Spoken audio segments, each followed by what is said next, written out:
In part A of this tutorial, we did the sketch and revolve of the valve needle, and in this tutorial we're going to carry on and add the details to the model. We'll start by adding these fillets inside the groove here, inside the O-ring gland. In NX, that's going to be done with an edge blend command.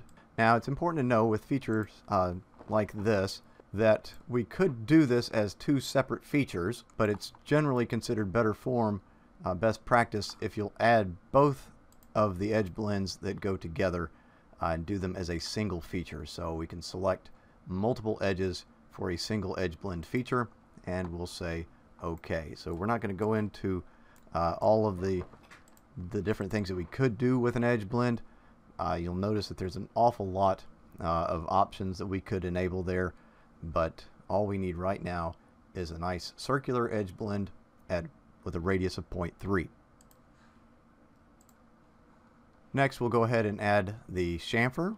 That's going to be done with a chamfer command. So our distance, in this case, it is symmetric, and the edges are here and there. Again, we'll add both of the edges into the same chamfer feature. So we have a single chamfer feature, a single edge blend, but each of those has two edges that they are modifying. Now we'll add the thread. So the thread on the exterior portion here is an M4 by 0.5, and it's 7 millimeters long or deep. So we'll come in here, menu, insert, design feature, namely a thread, 7 millimeters deep. It is an M4 by 0.5, which is not coarse. That is a metric fine thread. So we'll change our thread table to metric fine, and we'll use M4 by 0.5 and 7 millimeters long. And let me undo that. So I went in, I made that a symbolic thread because I reset that dialog box. I want it to be detailed. It's metric fine, 7 millimeters long. So I'll say OK. Now there's actually a chamfer call out on that thread, this 0.5 millimeter by 45 degree chamfer call out, and we'll need to add that. Now the trouble is, if we add that chamfer now, the edge has been modified by our threads, and so what we actually need to do is go back in time before those threads exist and put the chamfer on. So what I'm going to do is take my current feature. Again, you want to make sure that you have your current feature column enabled. So that's done by right-clicking up here and going to your columns and making sure that current feature is selected. That will give you this current feature column. So what I'm going to do is make the current feature the feature before the threads went on. And so now it's as if those threads have not happened yet. And I'm going to add this chamfer. I believe that's supposed to be a 0.5 symmetric 45 degree chamfer here on the end. And we'll say OK. And now we can move our current feature down to the threads. Okay, so that lets us go back in time and put the chamfer on before the threads existed. So the model's going to build in this timestamp order, not necessarily chronological order. Now I have this little bit of a problem where the thread ends. It terminates kind of abruptly there, and if I send this out to the shop, I'll probably get some questions. So what I want to do is just modify that ever so slightly by letting it run out. So I'm going to take and extrude, but I don't have a sketch or anything. What I want to extrude is that region. So I can change my option up here to region bounded curves, select that region, and extrude it in that direction. And I just want it to go through all will be fine. And say OK. So that's going to give my thread kind of a run out look there. Alright, now I'm going to drill this hole that goes axially here, this 9 millimeter deep hole. So it's called out over here. It's 1.75 and it's 9 millimeters deep. So I'll go to my hole command, and I can pick an existing point that is the center of that chamfer, And again, that chamfer, I really don't like my whole arc center being defined by that chamfer, because if that chamfer were to get deleted and get turned into an edge blend or something, then the arc center, the arc that it's centered on, would go away. So what I'm going to do is do that same trick where I go back in time. Let me cancel this out. I'm going to go back in time, back before that chamfer existed, and I'm going to place the hole at this level in the model tree. So I'll say hole, and I'm going to select that arc center. That is the arc center that is kind of core to the feature itself. Alright, so my hole diameter 1.75. It is a simple hole, and the hole depth is 9. And the tip angle on our shoulder should be 118 degrees. In fact, if I did this, if I reset this, let me just do that, you'll see that it defaults to 118 degrees. I'm just going to go ahead and put that hole center back in. This is 1.75, and the hole depth is 9. And let's show the results, see if that looks about right. I'll turn my section view on, and I can see that that does look about right. Say OK with my section, and then OK for the hole.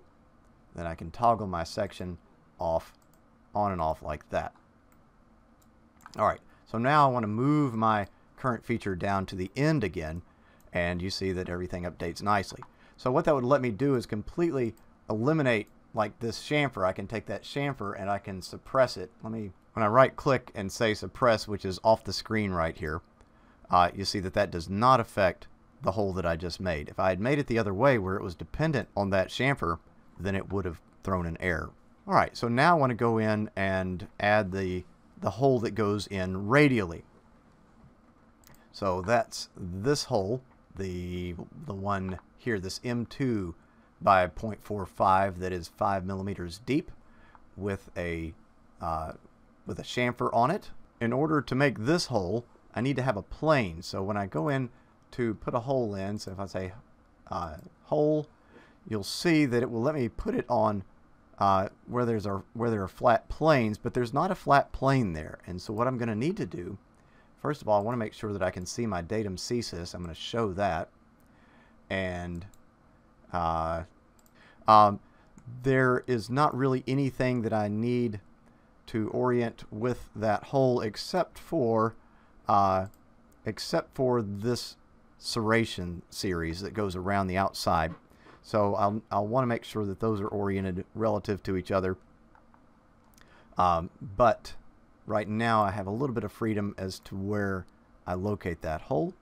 So what I need to do is put in a datum plane. So I'm going to select datum plane, and I'm going to leave it at inferred. I need it to be related to the surface of that cylinder, so I'm going to select the cylinder first of all. And with inferred, what I can do is keep selecting objects. So for instance, this, no, not that. I'm going to shift select, and I'm going to select that plane.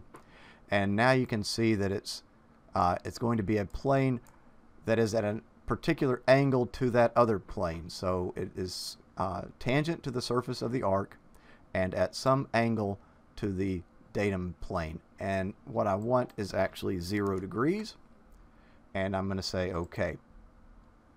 So now what I can do is go in and put in this second hole, and I'm going to create a sketch. So I'll go to sketch section,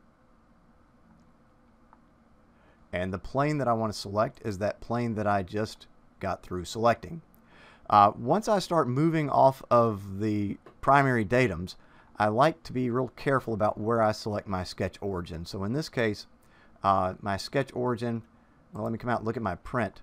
I can see that it's actually dimensioned, that hole is dimensioned from this end, and that is that's going to line up really nicely. So my design intent is suggesting that my origin be down here at the end, and that looks like where it is. I want to make sure of that though. I want to line it up with the absolute of the work part, and I'm going to say 0, 0, 0. Now even though the sketch is off of that plane, what it will do is project that 0, 0, 0, and that will become my sketch origin. And I'll say OK. I'm happy with the orientation left and right, my horizontal orientation. And now I can sketch the point. Now I want the point to lie on this curve, this axis through here, which, because I put my sketch origin at the right place, that is the axis that I want. So I'm gonna actually, the ideal thing would be just to click on this axis, and that would be good. But I'm just gonna click off of that axis to show you how I could constrain that point to be on that axis. And one way to do that is to make it coincident with that axis. So I'm going to select, well, let me just slow down a little bit. I'm going to select Make Coincident, and I'm going to select that point, and the stationary curve is going to be the sketch axis, and I'll say Apply. And so what that will do is that has now tied that point onto that sketch axis. Now the point can still move left and right, but it has been put onto that axis. And what we're doing when we create these points is everywhere that we put a point in this sketch is going to become a hole center. But we only want the one, so we're just going to make the one hole, and we're going to dimension it 2 millimeters from the end of the part. So we'll say what we can do is select that point and then select this other point over here, and that will bring up our dimensioning command. Or what we could do is say, well, let me just delete that off of there. We could say D, and D will bring up our rapid dimensioning menu, and we can say we want a horizontal dimension between there and that point. The distance is 2. And we'll say yes, scale the sketch. Our sketch is fully defined. Our dimensions and our geometry is all black. That is what we want. So we can finish that sketch. Now we're still in the hole making command, and so we're making this hole, and I have forgotten how big it is. This is the M2.5 by 45, so it's a threaded hole. It's an M2.5 by 45. That is a coarse thread. The thread depth is 5 millimeters, like that. We can come down here and say show result, have a look. It looks pretty right. Let me go out to my view and my section. I can toggle my section, and I can see pretty plainly now what that's going to look like. And I'll close my section command. I'm back in the hole command, still in the hole command. I haven't actually left it. I'm in the show result, so what if I want to get back into my hole dialog? I'll need to undo the result. I have the chamfer enabled, a start chamfer. I don't need an end chamfer. The diameter is 2.5. The angle is 45 degrees, so that agrees with my print, and those are in fact the defaults. I'll say OK, and that is the hole. Now you'll notice that you can't really see the threads. That's because this is a symbolic thread. If we go to static wireframe, we'll see the dashed lines, which indicate that this is a threaded hole. So I'm just about out of time in this video, so I'm going to put the serrations in the next video, and we'll see how those get done.